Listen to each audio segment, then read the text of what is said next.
Welcome to our 89th podcast for Thanks for Your Service. Our focus is on historical topics relating to the Australian military. You can find us on Facebook, X and YouTube. Just search for Thanks for Your Service. Our website is www.thanksforyourservice.net, and you can also email us at info@thanksforyourservice.net. Anzac Day 2026 is almost upon us, and it commemorates our baptism of fire as a nation at Gallipoli in World War I. Our military history dates back to well before Federation, and one example, still in existence today, dates back to 1860, that being Fort Queenscliff in Victoria. It made Port Phillip by the late 1800s one of the most heavily defended harbours in the British Empire. Dr. Bob Marmion, Secretary of the Fort Queenscliff Heritage Association Incorporated, joins us to tell us more.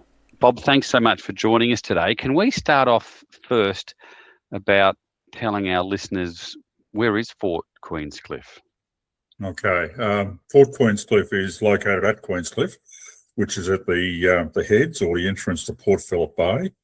It's about 105 k's southwest of Melbourne and about 30 kilometres east of Geelong. Yeah, we're recording this just before Anzac Day 2026, and of course Anzac Day commemorates our baptism of fire at Gallipoli in World War I. Now, my understanding is that the orders to fire the first British Empire artillery shot of World War I came from Fort Queenscliff. So let's start with that story. Right, you're correct. A German steamship, the SS Fels, was trying to escape. They had an idea that war was about to break out in 1914. So on the 5th of August, they left Melbourne and sailed towards the heads. And during the course of their trip down Port Phillip Bay, war was declared, and the forts at the heads were put on full alert and able to stop the steamship escaping. So the signal came from Fort Queenscliff: stop the Fels, sink it or stop it. And that message went across to Nepean, and Nepean fired the first shot. And it was across the bow of the ship, and there was an argument between the captain and the pilot, saying the next one's going to be amidships, you'd better stop. And eventually the German captain said, yeah, okay, and he surrendered.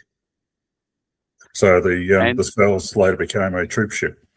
And for those who don't know, Fort Nepean is on the opposite side of where Fort Queenscliff was, and that was also a series of batteries. But basically, Fort Queenscliff was the headquarters. Would that be correct? Yes, that's right. Yeah, there was a whole chain of forts at the heads. Now, Fort Queenscliff was established around in 1860, and I don't know if we have sufficient time on this podcast to go into a lot of detail, but can you tell us about the history of the fort from its establishment? Okay. It was first recognised in 1860 as a defensive position because guns or cannon on top of the Shortlands Bluff could actually close the shipping channel. And it took a while for them to actually really establish a fort there. But by the 1880s, new gun positions, the wall, the keep, a whole lot of defensive positions were installed. And they'd set up minefields as well to block the shipping channels. And that was also at the heads. By World War I, there was about 8 forts in operation and minefields. By World War II, it was probably regarded as the most heavily defended port in the southern hemisphere. There was a 3D defence, radar, anti-aircraft, naval, all the way out into Bass Strait. So it developed, from the 1860s right through to the 1940s. And in the 1860s, who was our perceived enemy then? Well, good question. There were over 200 war scares in the 19th century alone.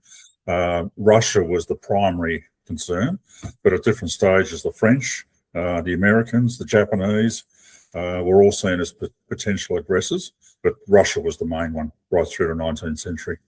Who were some of the better-known Australian military personnel with links to the fort?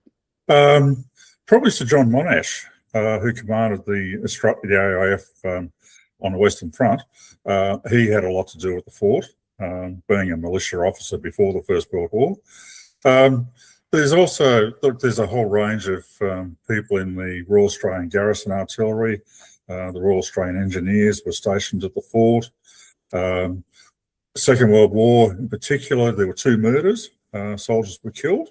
A 17-year-old youth, John Holston, who should never have been in the army. There was the Australian Women's Army Service, who operated communications, drove ambulances, rangefinders. So there's a whole range of people going right back to the 1860s.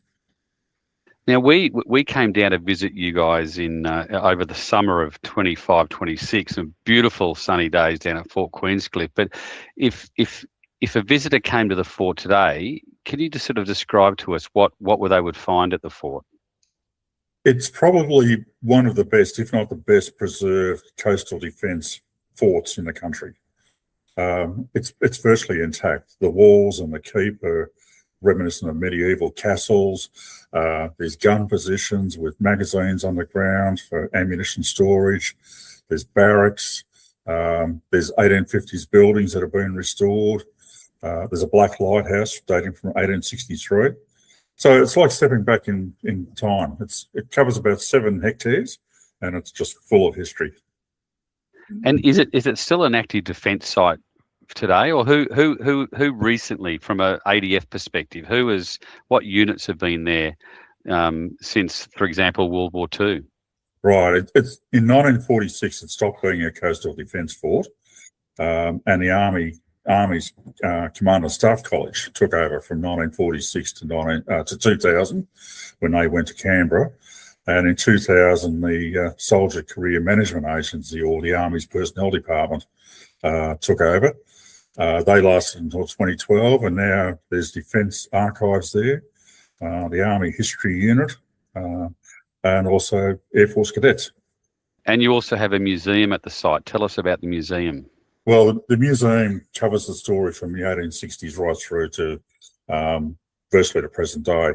And it's full of exhibits, it's full of artifacts and stories and photographs, and it's actually a really good description.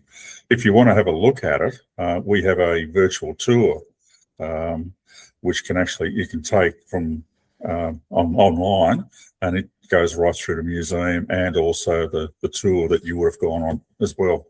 People can visit the museum, but when are you guys open? Right. We're open for book tours for clubs or organisations at any time during the week and weekends. But public tours are Monday and Friday at 11 a.m. or weekends at 11 a.m. and 1:45 p.m. daily. So they're walk-up tours, but you can also book them as well. But if you want to book a specialist group like a community organisation, we'll run tours during the week. Can we elaborate a little bit more on the defences? What sort of, obviously it's been in operation since the 1860s, but over the evolution of the establishment of the fort, what sort of armament, what would people find from a weapons perspective at Fort Queenscliff? It follows the full gamut from muzzle-loading artillery, really basic old cannons firing cannonballs. The 68-pounders were the original armament in the 1860s. And then it went right through as rifled artillery took over. We went from muzzle loaders to breech loaders.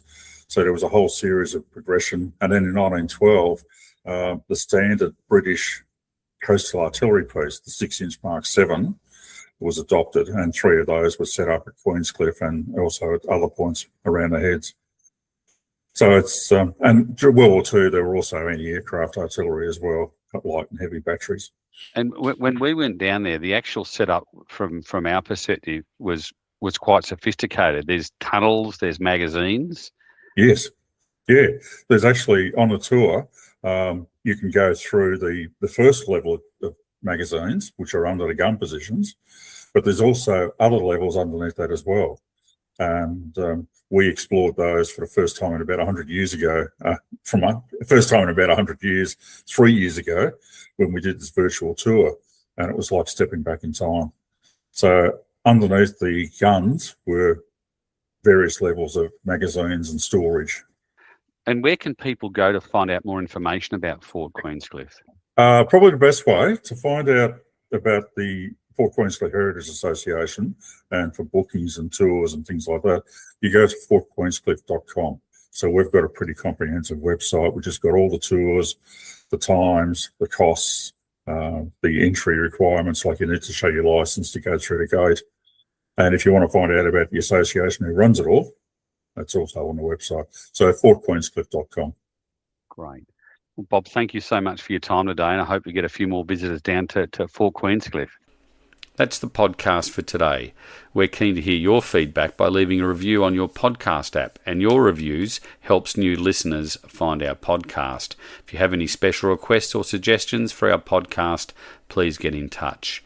And you can help support this podcast via Patreon or Buy Me a Coffee. The links are on our website and Facebook page, and your support helps us with the production of this podcast. Do you have a relative who has served in the Australian military? Our family military history research packages sources records to better understand the service and experience of those who've served. You can find out more information on our website. Thanks for listening, and thanks for your service.